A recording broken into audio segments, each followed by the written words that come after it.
পৃথিবীর সব দেশে রেষারেষি আছে, ধরনগুলো আলাদা, আবার ঝগড়াও হয়, আবার ধর্মের ভেদাভেদ আছে, কর্মের ভেদাভেদ আছে, এগুলো মিলিয়ে কিন্তু একটা দেশ। দেশের ভেতরে থেকে আপনি কিন্তু সীমানা ভাগ করতে পারবেন না, আপনি কিন্তু আপনার বিভাগ, জেলা এগুলোকে ভাগ করতে পারবেন না।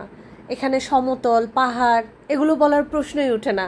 তার কারণ হচ্ছে, একটু ভৌগোলিকভাবে যদি দেখেন তাহলে কোনো শত কোটি বছর আগে ভূমিকম্পের কারণে এই পাহাড়গুলো তৈরি হয়েছে। এটা আমার কথা না, এটা ভৌগোলিক কথা।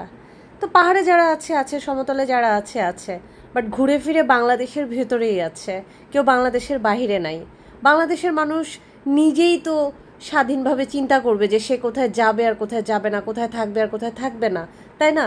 একটা বিভাগে যেতে বা একটা ডিস্ট্রিক্টে যেতে তাকে এটা চিন্তা করতে হবে যে আমি কোথায় যাব আর কোথায় যাব না, কোথাও থাকতে পারবো আর থাকতে পারবো না। পাহাড় কারো দাদারও না, কারো বাবারও না, আবার সমতল কারো বাবারও না, কারো দাদারও না। পুরো বাংলাদেশটাই যেহেতু আমাদের সবার, এখানে সবাইকে মিলেমিশে থাকতে হবে। যার যার ধর্ম তার তার, প্রত্যেকটা মানুষকে সম্মান করতে হবে, ভালোবাসতে হবে, মিলেমিশে থাকতে হবে। পাহাড় ব্যক্তিগতভাবে কারো না, সমতলও ব্যক্তিগতভাবে কারো না, ঠিক তেমনি নদীও ব্যক্তিগতভাবে কারো না। পুরো বাংলাদেশের ভিতরে যা কিছু আছে আমাদের সবার, এবং আমরা সবাই মিলেমিশে থাকতে চাই, মিলেমিশে থাকবো। আর এটার জন্য যেটা সমাধান করতে হয় সেই সমাধানে আমরা আসব, এটাই আমার কাম্য।